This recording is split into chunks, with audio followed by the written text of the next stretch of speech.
নমস্কার বন্ধুরা, আমি কোজাগরি আবারও চলে এসেছি তোমাদের কাছে একটা ভিডিও উপস্থাপন করতে। অবশ্যই শ্রাবণ মাস সংক্রান্ত একটি ভিডিও। আজ আমি তোমাদের কাছে যে ভিডিওটি উপস্থাপন করতে বা পেশ করতে এসেছি সেটা হলো, বন্ধুরা, এই শ্রাবণ মাস চলাকালীন যে খাবারটি একেবারে অবশ্যই বর্জন করবে। কোন সেই বিশেষ খাবার অবশ্যই বর্জন করবে, বিশেষ দুটো খাবার অবশ্যই বর্জন করবে সেটা জানাবো। যদি বর্জন না করো সেক্ষেত্রে নানা রকম শারীরিক সমস্যার সম্মুখীন হতে পারে এবং সংসারে অন্ধকার ঘনিয়ে আসতে পারে। তো সেক্ষেত্রে বলবো এই দুটি খাবার একেবারেই বর্জন করবে এবং যে তিনটি স্পেশাল খাবার অবশ্যই গ্রহণ করবে শ্রাবণ মাস চলাকালীন, বেশিরভাগ বলবো যদি শ্রাবণ মাস চলাকালীন সোমবার দিন এই খাবারগুলো গ্রহণ করতে পারো তাহলে তো ভীষণভাবে ফলপ্রদায়ী হবে। আর নচেত শ্রাবণ মাস চলাকালীন যে কোনো দিন এই তিনটি বিশেষ খাবার অবশ্যই গ্রহণ করতে হবে। এই আজ যে ভিডিওটি উপস্থাপন করছি সেটা হলো খাবার সংক্রান্ত। শ্রাবণ মাস চলাকালীন কোন তিনটি বিশেষ খাবার অবশ্যই গ্রহণ করবে এবং কোন দুটো বিশেষ খাবার অবশ্যই বর্জন করবে শ্রাবণ মাস চলাকালীন এই শ্রাবণ মাসে, সেটাই তোমাদের কাছে উপস্থাপন করব। সবটাই জানাবো, তবে চলো তার আগে আমার চ্যানেলের ইন্ট্রোটা দিয়ে ফেলি। যারা ইউটিউব থেকে দেখছো তাদেরকে জানাই আমি ওমের মা চ্যানেল থেকে সবাইকে সুস্বাগতম। আশা করি সকলে খুব ভালো আছো, সুস্থ আছো। আর যারা আমার ফেসবুক পেজ কোজাগরি ঘোষ এইখান থেকে ভিডিওটি দেখছো তাদেরকেও সুস্বাগতম জানাই। আশা করি তোমরাও খুব ভালো আছো, সুস্থ আছো। বন্ধুরা, ভিডিওটি যদি ভালো লাগে, যদি মনে হয় উপকারে লাগলো, তাহলে অবশ্যই একটা লাইক আশা করব। শেয়ার করো আপনজনদের সাথে, যাতে তারাও এই ছোট্ট ছোট্ট টিপসগুলি জানতে পারে এবং উপকৃত হয়। আর যদি কিছু জানার থাকে তোমাদের, তাহলে আমাকে অবশ্যই কমেন্ট করো, আমি তোমাদের কমেন্টে রিপ্লাই দেবো। তো চলো আর বেশি দেরি না করে শুরু করি আসল তথ্যে। বন্ধুরা, চলছে শ্রাবণ মাস, দেবাদিদেব মহাদেবের এই মাস। এই মাসে ব্রত উদযাপন করে লক্ষ লক্ষ হিন্দু ধর্মাবলম্বী মানুষ তাদের মনস্কামনা পূর্ণ করতে পেরেছে। ব্রতের উদ্দেশ্য একটাই, মনস্কামনা পূর্ণ। শিবলিঙ্গের প্রতি দুধ নিবেদন করে শিব পূজার একটি অন্যতম নিয়ম পালন করে ভক্তরা নিজের মনস্কামনা পালন করে থাকেন, পূর্ণ করে থাকেন। পুরাণ অনুসারে এই শ্রাবণ মাসেই সমুদ্র মন্থন হয়। সেই সমুদ্র মন্থনে উঠে এসেছিল হলাহল বিষ। সেই বিষ নিজের কণ্ঠে ধারণ করে মহাদেব নীলকণ্ঠ হয়েছিলেন, তাই তার অপর নাম নীলকণ্ঠ। হিন্দু ধর্মে বিশ্বাস করা হয় এই মাসে মহাদেবের পুজো করলে অনেক পুণ্য লাভ করা যায়। পূর্ণ লাভের সাথে সাথে মনস্কামনা পূরণের জন্য আমাদের এই মাসে অবশ্যই কিছু বিশেষ নিয়মবিধি মানা উচিত, কিছু আচার পালন করা উচিত। সমুদ্র মন্থনে উঠে এসেছিল যেমন বিষ, তেমন কিন্তু উঠে আসে অমৃত, সেটাও আমাদের কিন্তু ভুলে গেলে চলবে না। শ্রাবণ মাস মানেই বর্ষাকাল, বর্ষাকাল মানেই নানা রকম রোগ ব্যাধি এবং জীবাণু। তাই আজ তোমাদেরকে যেটা ফার্স্টেই বলবো সেটা হলো, শ্রাবণ মাসে বর্জন করবেন কোন দুটো স্পেশাল খাবার। শ্রাবণ মাসে অবশ্যই বর্জন করবে সবুজ শাক পাতা। একেবারেই খাওয়া উচিত নয় শ্রাবণ মাস চলাকালীন এই সবুজ শাক পাতা। এটা কারণ এই মাসে প্রচুর পরিমাণে জীবাণু তৈরি হয় এই সবুজ শাক পাতার মধ্যে। আমরা সকলেই জানি পুষ্টিগুণে সমৃদ্ধ শাক পাতা, কিন্তু পুষ্টিগুণে সমৃদ্ধ হলেও এই সময় এই শাক পাতা খাওয়া একেবারেই উচিত নয়। সবজির মধ্যে বেগুন এবং কাঁচা দুধ একেবারেই খাবে না। সবজির মধ্যে বেগুনটা কোনোভাবেই খাবে না, বেগুন খাওয়া চলে না। এর মধ্যে অনেক বৈজ্ঞানিক কারণ যেমন আছে, তেমন আধ্যাত্মিক কারণও আছে। এত কিছু ডিটেলসে বললে ভিডিও অনেকটা বড় হয়ে যাবে, তাই শুধু জানিয়ে রাখলাম। সবজির মধ্যে শাক পাতা এবং বেগুন একেবারেই খাবে না, এবং কাঁচা দুধ একেবারেই খাবে না, খাওয়া উচিত নয়। কাঁচা দুধ খাওয়া কেন উচিত নয়? কারণ এই কাঁচা দুধ আধ্যাত্মিক নিয়ম অনুসারে এই কাঁচা দুধ শিবলিঙ্গে অর্পণ করা হয়, তাই তো? আমরা শিবলিঙ্গে দুধ অর্পণ করি। দুধ ছাড়া কিন্তু মহাদেবের পুজো সম্পন্নই হবে না, তাই কাঁচা দুধ একেবারেই খাবে না।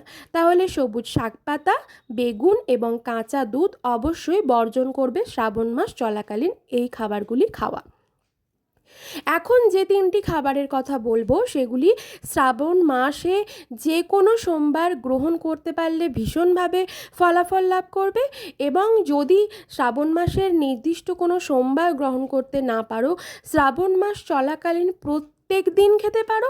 তাছাড়া শ্রাবণ মাস চলাকালীন যে কোনো 5টা দিন এই 3টি খাবার অবশ্যই খাবে, যা মহাদেবের অত্যন্ত প্রিয়, যার ফলে তোমার শারীরিক সমস্যাও অনেকভাবে মুক্তি ঘটবে, শারীরিক নানা রকম সমস্যার মুক্তি ঘটবে এবং শরীর ভালো থাকবে, মানসিক দিক থেকেও তুমি সুখে শান্তিতে থাকবে। প্রথম হলো ডাবের জল। 1 নম্বর ডাবের জল।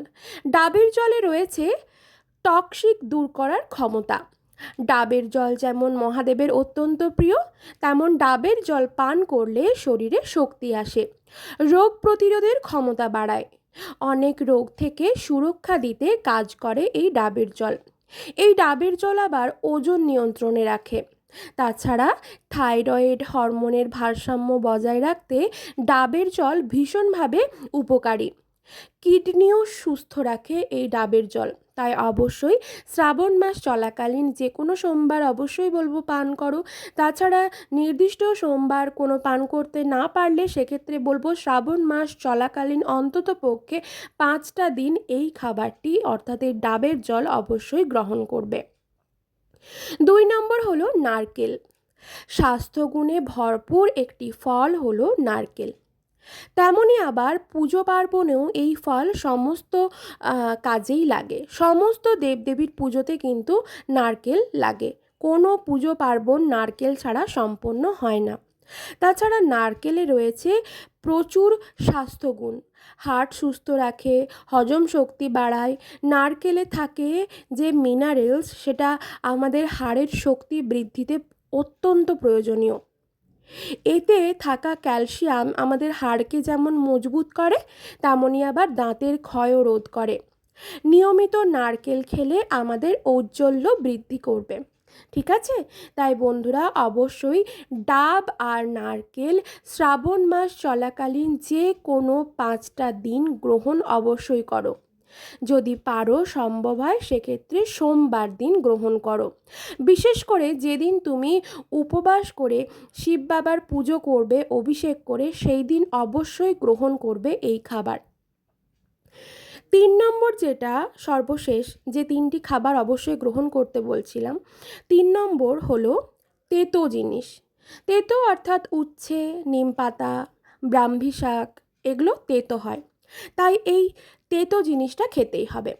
এক্ষেত্রে তোমাদের মনে হতে পারে যে এইমাত্র কোজাগরি বলল সবুজ শাক পাতা খেতে নিষিদ্ধ, তাহলে ব্রাহ্মী শাক তো সবুজই হয়, তাহলে ওটা কেন খেতে বলছে?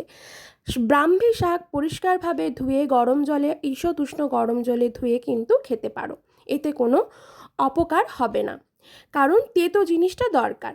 তেতো হলো পুষ্টিগুণে সমৃদ্ধ। এই তেতো আমাদের শরীরে অনেক উপকারী। এতে প্রচুর পরিমাণে ভিটামিন এ এবং ভিটামিন সি আছে। অ্যান্টিঅক্সিডেন্টের ভাণ্ডার। এটি পছন্দের সবজি আমাদের একেবারেই নয়, অনেকেরই। এটি পছন্দের সবজি না হলেও এর উপকারিতা জেনে অবশ্যই এই খাবারটি খাওয়া উচিত। তেতো জাতীয় খাবার লো ক্যালোরি তো হয়, সাথে রয়েছে প্রচুর পরিমাণে ফাইবার, যা খাবার হজম করতে সাহায্য করে এবং আমাদের পেট ভালো রাখে। এবং পেট যদি সুস্থ থাকে তাহলে আমাদের যে নিত্য নৈমিত্তিক যেটা কাজ, আমাদের পেট ক্লিয়ার হলে শরীর সুস্থ থাকবে। অর্থাৎ পটি যদি পরিষ্কার হয়, তেতো খেলে পটি পরিষ্কার হয়, যার মোদ্দা কথা হলো এটা। শুধুমাত্র বড়রা নয়, বাচ্চাদেরকেও চেষ্টা করবে তেতো জিনিসটা যেমন হোক করে ওষুধের মতো করে খাওয়ানোর। নিয়মিত যদি করলা খেতে পারো তাহলে অ্যাসিডিটির সমস্যা দূর হয়। তাছাড়া গবেষণা অনুসারে জানা গেছে পাকস্থলী ও ফুসফুসের ক্যান্সার, এইসব রোগগুলি, এইসব বড় বড় রোগগুলি এই তেতো খেলে কিন্তু বড় বড় রোগগুলি ধ্বংস হয়ে যায়। তবে বুঝতে পারছো তো করলা খাওয়া কতটা উপযোগী, কতটা উপকার? আধ্যাত্মিক ও পরপার্থিক কাজ ভালোভাবে করতে পারবে। কারণ বন্ধুরা, সবার প্রথমে এবং সবার শেষে একটাই কথা বলবো, আমাদের শরীরই হলো সম্পদ। তাই শরীরকে সুস্থ রাখতে আমাদের এই খাবারগুলো অবশ্যই খাওয়া উচিত।